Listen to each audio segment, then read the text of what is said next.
Shalom, back with part 2. Let's get into, look up replacement theology.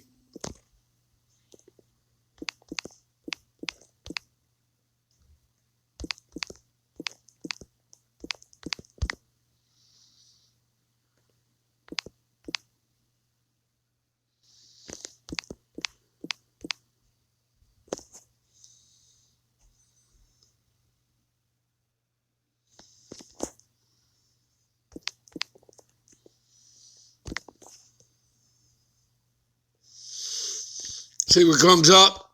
Supersessionism,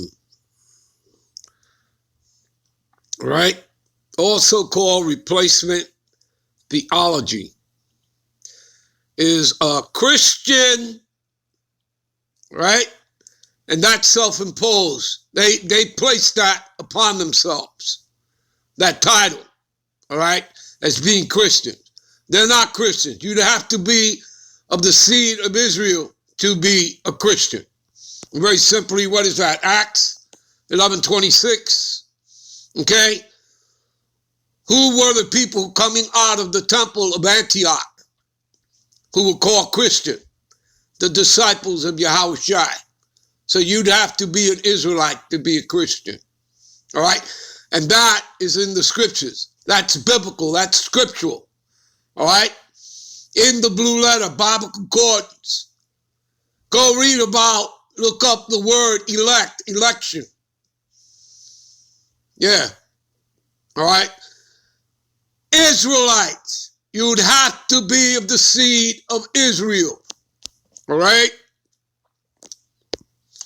And the root of that tree is Abraham, Isaac, and Jacob. Okay.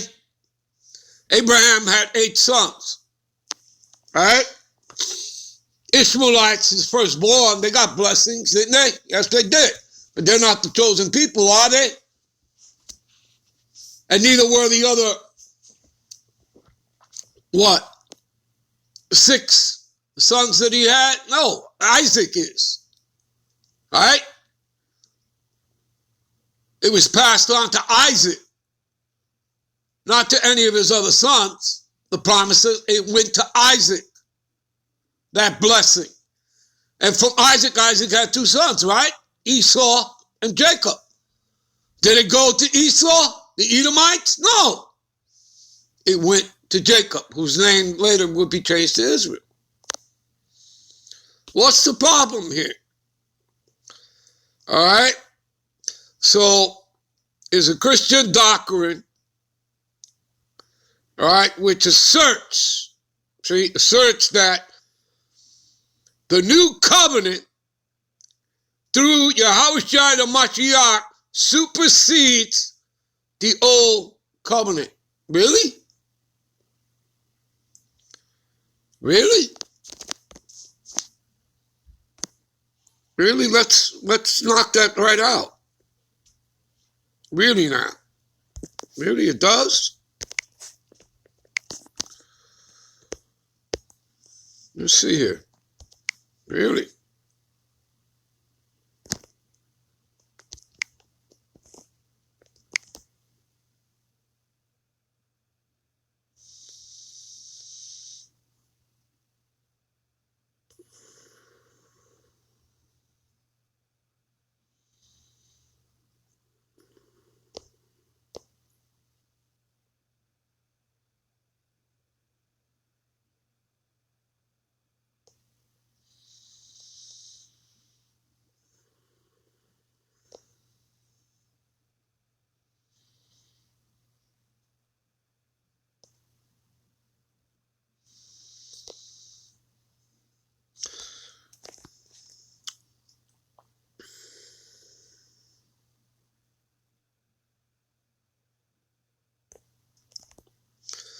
Give me a minute.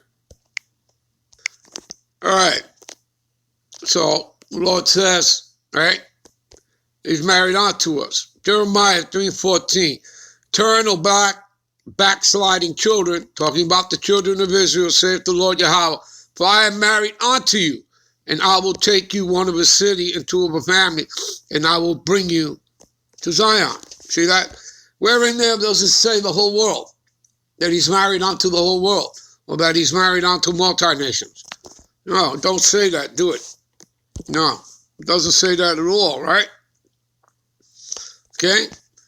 See? So again, saying over here, although I was a husband unto them, saith the Lord. See? And we just back that up. We're married unto the Lord. All right?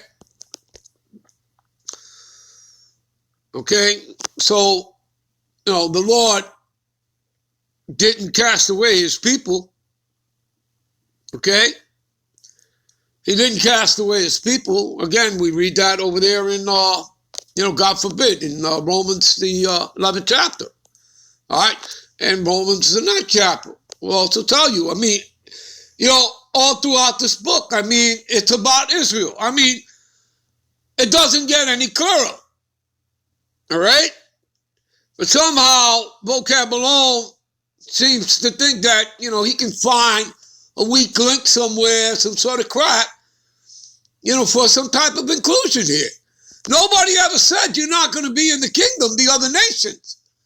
Nobody ever said that. You're just going to be in subjection. You're going to be subdued, in subjection, in captivity, in chains. And you're going to build our kingdom. And by the way, we're going to be open for business 24/7. All right? So you better get ready for that. Okay?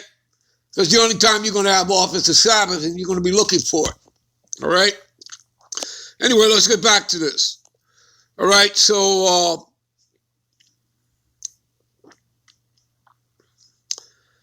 but this shall be the covenant that I will make with the house of Israel. Here he's talking about all 12 tribes in comparison to that.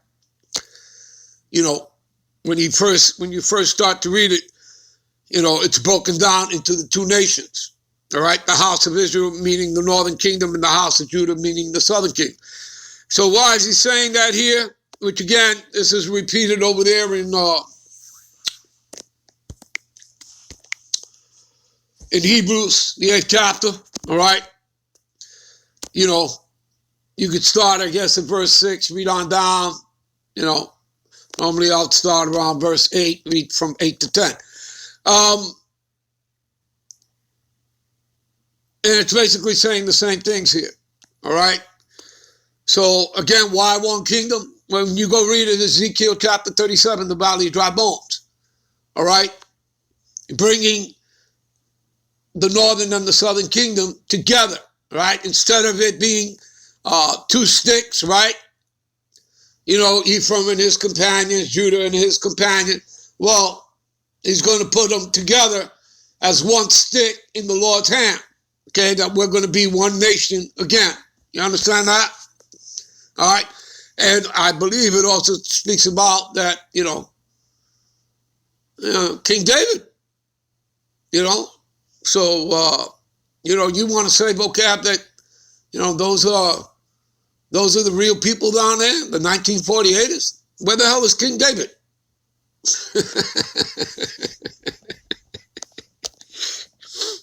And you don't need to answer that, Vocab, because we already know.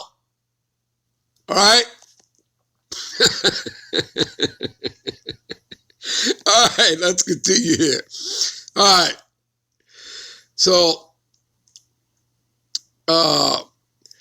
after those days, saith the Lord, I will put my law in their inward parts. Okay, see that? That's going to be part of the new bodies that we're going to get, those immortal extraterrestrial bodies, all right, and write it in their heart, and will be their God power, and they shall be my people, all right? Okay?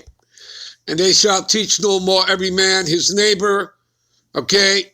And every man his brother, saying, know the Lord, for they shall all know me. See that? Because again, it's going to be in their inner parts. You understand? So, and your neighbors I was talking about Israelites, all right? Know the Lord, for they shall all know me, from the least of them, right? Meaning a child, right? Unto the greatest of them, saith the Lord, Yahweh. For I will forgive their iniquity and I will remember their sin no more. There you go. And that's basically what you're going to read over in Hebrews. Okay? All right?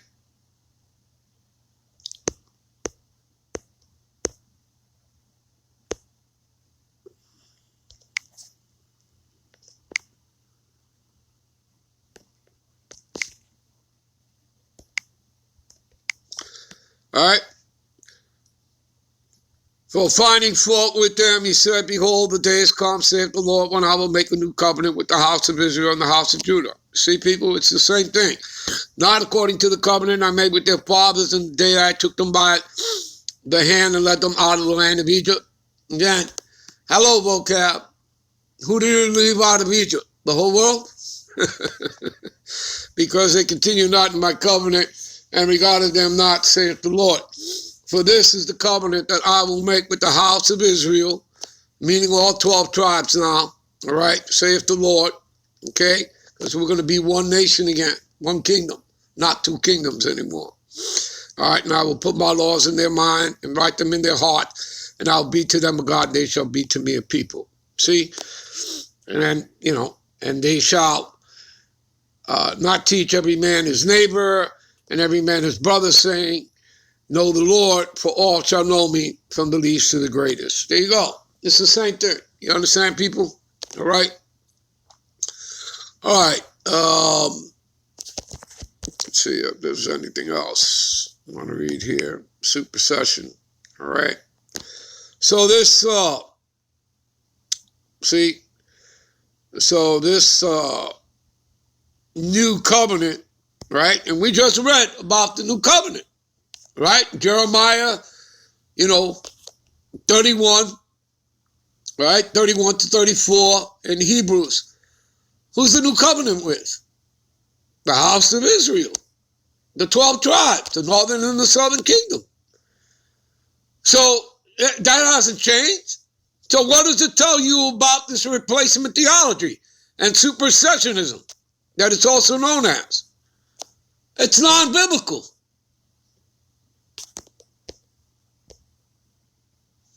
Okay? It's non-biblical. And there's nothing here to debate. We just read it. Okay? The new covenant is with the same people who were part of the first covenant, the house of Israel.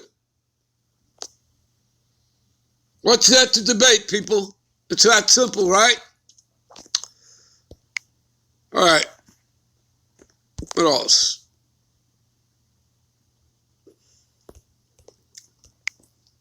Let's go to Genesis, the 9th chapter.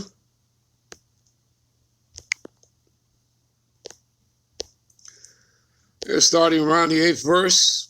What does it say? And the God power spoke unto Noah and his sons with him, saying, and I beheld, and I behold, I established my covenant with you and with your seed after you. Obviously, we know that there are several covenants, right? This is just one of them, and we know that, right? And we've already proven that. And with every living creature that is with you, right? And behold, I establish my covenant with you and with your seed after you, because we know that he used Noah and his sons to receive the earth, right? After the flood, right? You know what? We're going to end this here. We'll be right back with part 3, I believe. All right? So we'll be right back with part 3. Show off.